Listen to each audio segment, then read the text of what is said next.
Manchester United is taking on a team which goes by names of Sheriff down in Moldova, but this team has all went in the books of records after beating Real Madrid by 2-1 in September 2021 in the Champions League. Remember, it's not an easy team.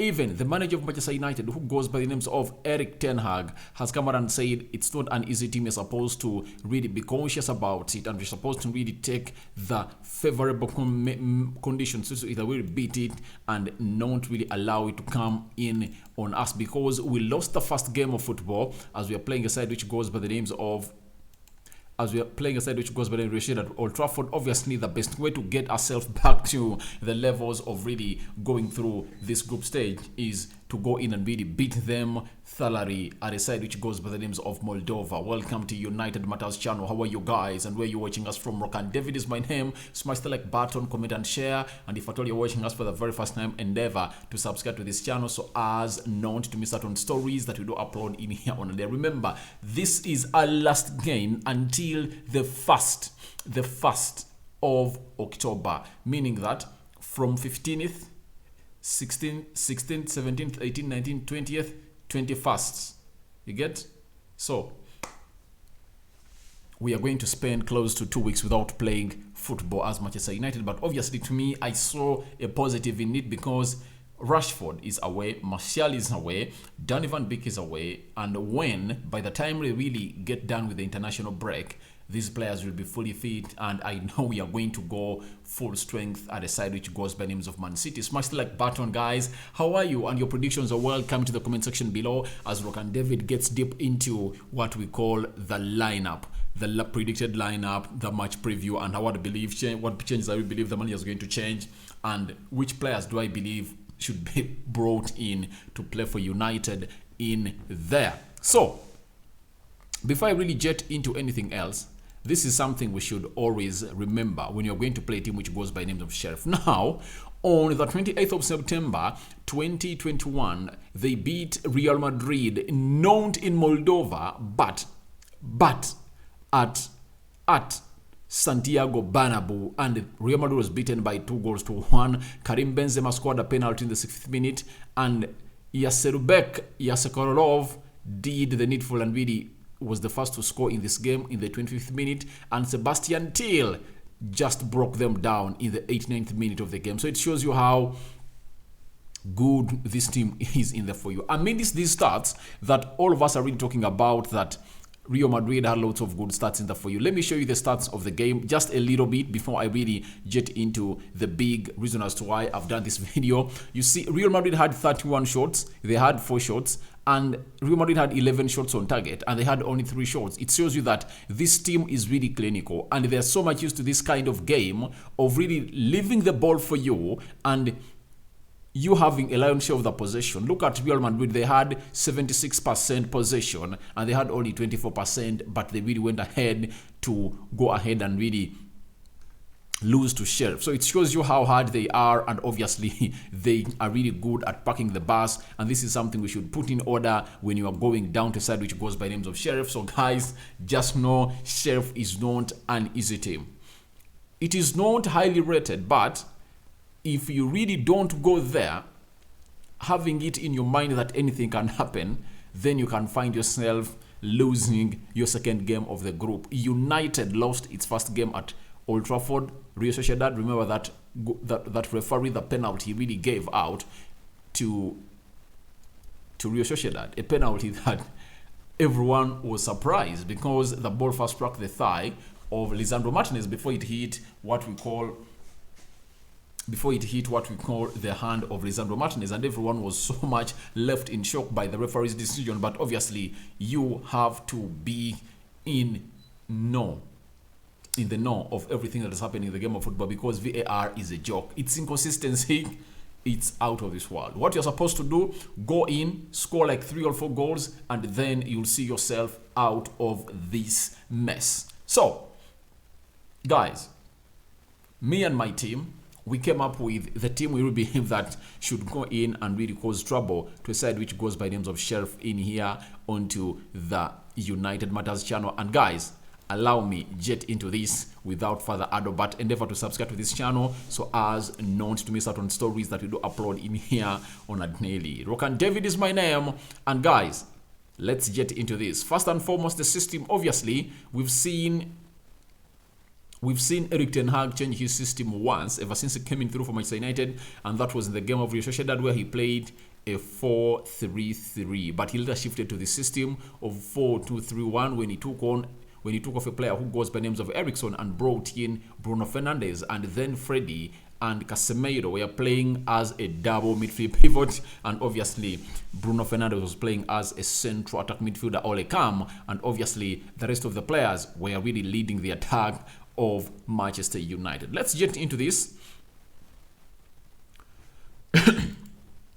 With David De Gea being part of the press conference with Erik ten Hag, obviously that confirmed to us that that's how it's going to stay. David De Gea is going to be in goal, and the manager has chosen to go all strong before he really finds it late in this game of football. He doesn't want to make any risk into this game of football. We expect David De Gea to come in through and really play this game of football, as far as a side of Manchester United is going to be hosted by Sheriff in Moldova. Diego Delo, obviously, even if he was supposed to make any changes, of which I know they are necessary because we're not going to play over the weekend, even Wan-Bissaka is injured, and obviously there is no way he can really get to this team, and obviously there is no fullback to go in and really play a very big role into this game of football, and obviously a man who goes by the names of Diego Delo is expected to start. He had a very wonderful 45 minutes. To me, I believe if at all he stayed on the field of play, he might have really gave us a good delivery from that right side. Though for me, he's really so much improved.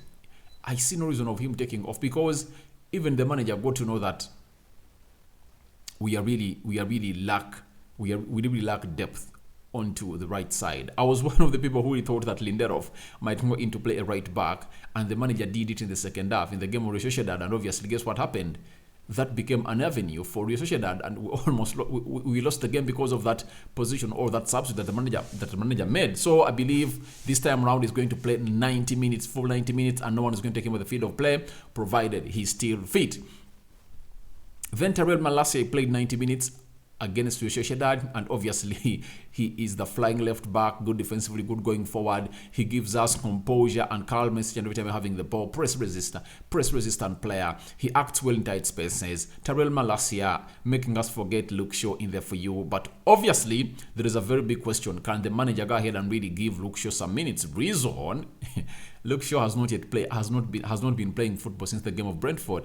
The last 45 minutes he played, he had a chance to play against Sociedad, but he never really came in through because he was injured. He never even made it to the match squad. So I believe the manager is going to go with Tyrell Malacia, and maybe Luke Shaw will come in when you're playing. Is it Omonia? I think Omonia. That is our next game. We're going to play in the UEFA Europa League. They are coming to Old Trafford, and we're going to play a double tie with them, meaning that if at all we win today and we win that double tie with Omonia, we'll be having 9 points maximum in this group, and obviously we just need to go out to Real Sociedad and beat them out, and we'll host Sheriff last at Old Trafford, and also give them what they really deserve in this group, and obviously we go in through and really top the group. So Tyrell Malacia, I start him over Luke Shaw because Luke Shaw has not played any minutes, so it's better in such a game of a magnitude. Put in Tyrell Malacia. If at all we are like 3-0 up towards the 7th minute, you bring on Luke Shaw to play some 20 minutes into this game of football by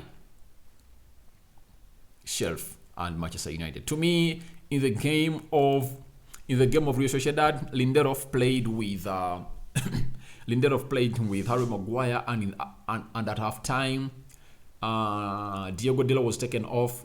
Lindelof pushed to the right back position, and Lisandro Martinez came in and partnered with Harry Maguire, and obviously played a very good job, and obviously he was the man of the match. He played only 45 minutes, but he was the man of the match by very many people, and I think very many teams, that's what they voted. Very many people and supporters of United believe that Lisandro Martinez was the man of the match. So in a game like this, when it's a must win, what you have to do is simple: go all out and bring your best central defense partnership.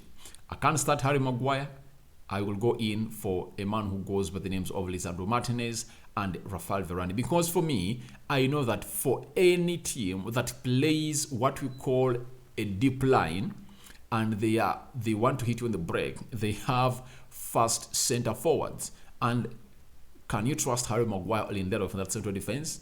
Obviously, no. You have to go on and really play Lisandro Martinez and a man who goes by the names of Rafael Varane into that position of the central defense, whereby Lisandro Martinez will play on the left side of the central defense and Rafael Varane will play onto the right side of the central defense in this game of football where United is or are supposed to go on and really win without any doubt.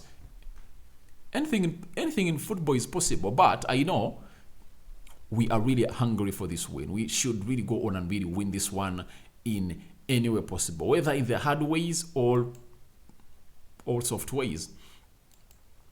Casemiro, a man who was really hit at or slated by some United fans that didn't play well, and asked, guys, how do we watch this game of football? To me, I really believe that they don't know the role of Casemiro. Casemiro's role was really to shield the back four. He did it very well, and if I don't look at the goal we conceded, Casemiro was nowhere to be blamed. You get? And he got that ball from the back four and really released it to the people responsible to take that ball off him and take it to the forward, or linking the midfield, or linking the attack to the midfield. But obviously, we have all different eyes. When you're watching the game of football, people came out and really said Casemiro, Scott McTominay should come in through. And this is what you get when your team loses. That central defense midfielders are not recognized, and their work they did is not yet done, because Casemiro is not so much used to Manchester United, and he wants to go on and really win his position. That's why he does not risk himself, especially going forward. But obviously, he really played very well according to me. And if I'm Erik ten Hag, I really put him into that central defense midfield position tomorrow. When you're playing Sheriff, I put him and really make him play into that position in that team of United in the central defense midfield area, because I think this is the only time you have to test him again and really get a very good combination with the man who goes by Christian Eriksen, who is a player that United can't drop, because what he does in that midfield area, nobody else has the quality to do it. The other player that really has the quality to do it is Zidane Iqbal. Of course, he's still a young player, and you cannot risk him to come in and really play that position into the double midfield pivot. So my double midfield pivot obviously is Casemiro and Eriksen, but others will prefer Scott McTominay. But for my case, I really believe that this is the double midfield pivot that I could fancy for to play against a side which goes by the names of Shelf, according to me. So your reactions too on that position are welcome in there for you. And this is Rokan David on United Matters channel. Bruno Fernandes, central attack midfielder. Obviously, ever since we really started to win against Liverpool, Bruno has been a revelation, but he only acts well when he's having Eriksen behind him, when he really gets him on the ball a lot. You see, when Bruno came in through in the game of Shelf and Eriksen was taken off, you saw to it that balls were not given to him a lot. That is the man who going Bruno, and he never looked a threat. Freddie couldn't do the job, and that really made the United midfield really look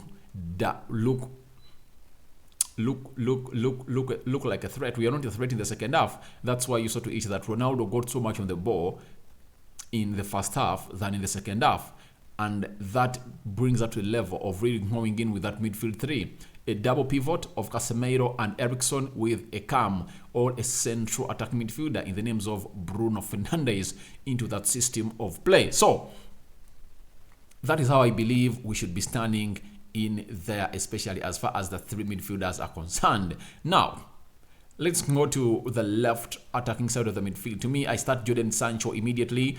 I get off Elanga, who started in the game of a team which goes by the names of Real Sociedad. Then I put in Jadon Sancho, because I know with Jadon Sancho we really have patience on the ball, and the system of Erik ten Hag is built on having patience on the ball, and that's the other. It's like the second name of Jadon Sancho. He beats players not because of pace, but because of his technique and his being good and his good jinking feet that he really possesses, obviously into that area of the opponent. And I know he's really going to have a very good game. Obviously, if at all he's started by the manager, to see to it that he really sits down these players as they really deserve to be sat down.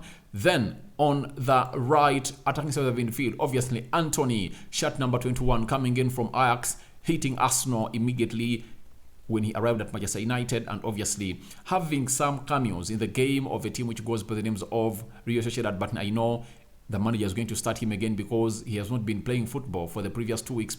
By the time United signed him, we need him fully fit to get back to the levels we're expecting him to be, to go in and really cause havoc to a side which goes by the names of Sheriff. And I know he's really going to do the needful and shut them down. So Anthony, obviously, he looks a little bit off the grip, but I know with this game that is going to play against Sheriff, and he is part of the Brazilian national team that was invited to go in and play the 2 friendlies against Ghana and is it Ghana and Tunisia.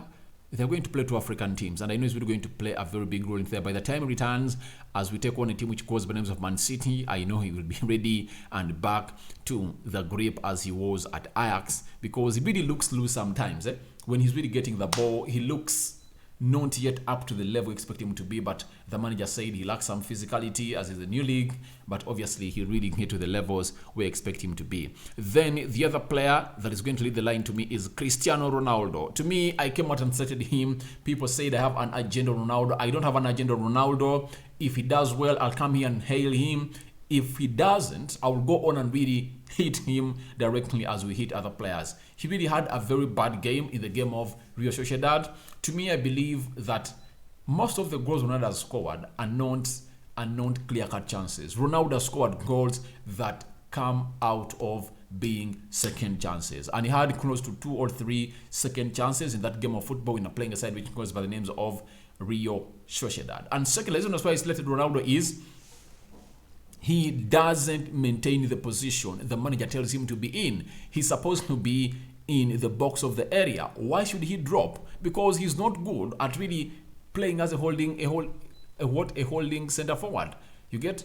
Ronaldo has to give us the focal point or the center forward presence in this game of football, such that the likes of Sancho can get a reference on where to really pass that ball to. Bruno Fernandes, Eriksson, and Anthony, that's their main job. The likes of Diego Della and Malacia. But Ronaldo found himself in very many scenarios out of the box of the opponent, and we had no one to really cross to or really give that ball to score. So to me, I believe the reason that's why I said Ronaldo was really great and good, and we want him to be into the box of the opponent. Let him not drop deep because he doesn't have that energy. Ronaldo, don't drop deep. Stay in your area. That's where we want you, and you'll go on to score goals as we expect you to go on and really score them. So that is my lineup. Manchester United versus Sheriff, as you see it there. David De Gea, obviously he's the man that is maintaining his position. Remember the game Real Sociedad he played. Diego Della maintaining his position, and Malacia maintaining his position. Obviously Maguire and Lindelof, I'd really kick them out of the team and bring our best central defensive partnership of a man who goes by the names of Lisandro Martinez and Rafael Varane. Then I kick Freddy out of the team to bring back Bruno, and I maintain the double midfield pivot of Eriksson and Casemiro. I maintain Anthony because he started against Sociedad. I maintain Ronaldo and kick off Elanga for a man who goes by the names of Jordan Sancho, isn't it? So that is my lineup that I really think is going to go on and really cause havoc to a side which goes by names of Sheriff. I don't know what you think about that lineup, but obviously it would have been a different kind of lineup to all together. If we had Danny here, Donny van Beek here, Martial and Rashford, maybe even Aaron Wan-Bissaka, the manager, I would have thought of him to come in and play some games of football, but all of those players are injured. But I know they're really going to be back as soon as possible onto the United game versus Man City, isn't it? So 100% believe they will be back. So United needs this win. Ten Hag saying we should go all strong and really win this game because he believes that even this trophy leads us to the Champions League and he's here to win every game. He knows that United is a team that is really a trophy-winning team, and if at all he really wins the trophy, it's really going to be something great for Erik ten Hag. All the players are ready, steady. I've already put up videos of these players really arriving and really boarding. The press conference reaction is already up there, and obviously, I don't know what you think about this game of football. But obviously, me and my team have chosen this starting 11, and if at all you guys feel like there is a player you want in or out, into the lower bottom corner, and get me your comment. I'll really go ahead and read. I respond to some of those comments in there for you, and maybe I'll start to go out and really pick out your questions, like Bisegera coming out and really asking me who can you sign? Is it Kolazidic and Ivan Toney? Who could you take? So I think I'm going to go in and really start to answer those questions that you guys come in here and really go on and really ask me. So I'm going to make sure that I really respond to them as soon as possible. So to me, I believe we are really going to be having a very beautiful game tomorrow. We are going to be having a lion's share of the possession, and we are going to see how we react when you really have a lion's share of the possession. And it always works better when you're having a Sancho and the Anthony. They give you balance on both flanks. I believe Anthony Elanga was good, but I believe when a team like Sociedad really allows you to go on and pass that ball, obviously it becomes something hard for you to really go on and really say that you can really cut inside every time when you're having Elanga onto that side. I think when you're having Anthony and Sancho, that's when a complete balance really comes in through. And to me, even if Rashford is here in the game like this, maybe would have really led the line, but obviously I believe a Jadon Sancho would come in and redo the needful. For Ronaldo, getting 90 minutes for him is something great. Another 90 minutes. You play 90 minutes here, you go and play close to 2-3 games of Portugal. Obviously, I expect him to come back to fire goals when you're playing a side which goes with a Man City. And obviously, what a pre-warm-up game that is really going to go on and really play. And for the very first time, Ronaldo is going to play with the first 11 of United that Erik ten Hag trusts. That's it. When you look at that starting 11, apart from Scott McTominay coming in for Casemiro coming in for Scott McTominay, the rest of the team is what Ten Hag trusts. Ronaldo has gotten a chance because of the injuries of Anton Martial and Marcus Rashford, and now he is going to be playing alongside the creme de la creme players of Manchester United. Now, this is where we're going to see, is Ronaldo really ready to fire for us goals? Because in games like this is where you expect Ronaldo to announce his return onto the score sheet of United. Ever since the season started, Ronaldo hasn't scored for United. With this first team of United and Ronaldo being able to play 90 minutes, expect him to score a bit, a hat-trick tomorrow. I really believe he's going to go ahead and really make it happen. So that's what I had for you in here onto the United Matters channel. This is Rokan David, and obviously keep it this channel and don't go anywhere. Your reactions are welcome in the comment section below. Tomorrow we are having a little bit of early videos, and then later at exactly 15 minutes to 19 hours, we'll be here to bring you the confirmed team news of United, because that game is coming early at 19:45 hours. That's when that game is coming in through. Sheriff versus United down in Moldova, and we've been told by David Heber that the weather is really so much great, and we expect them to go on and really do the needful in there for you. I say that for now. See you later. Last video of the day, guys. I promised you I'm going to put up 3 videos. I mean, it's me starting late, but I obviously make sure I really bring you the 3 videos that you guys deserve to watch onto this channel. So don't go anywhere. Don't go any further. If at all you want United news, this is your #1 portal or your #1 stop as far as that news is concerned. Good night, guys. May the Almighty God bless you abundantly. I sign out for now. See you later, and we are going to be in touch tomorrow as far as this game of football is concerned. I'm out.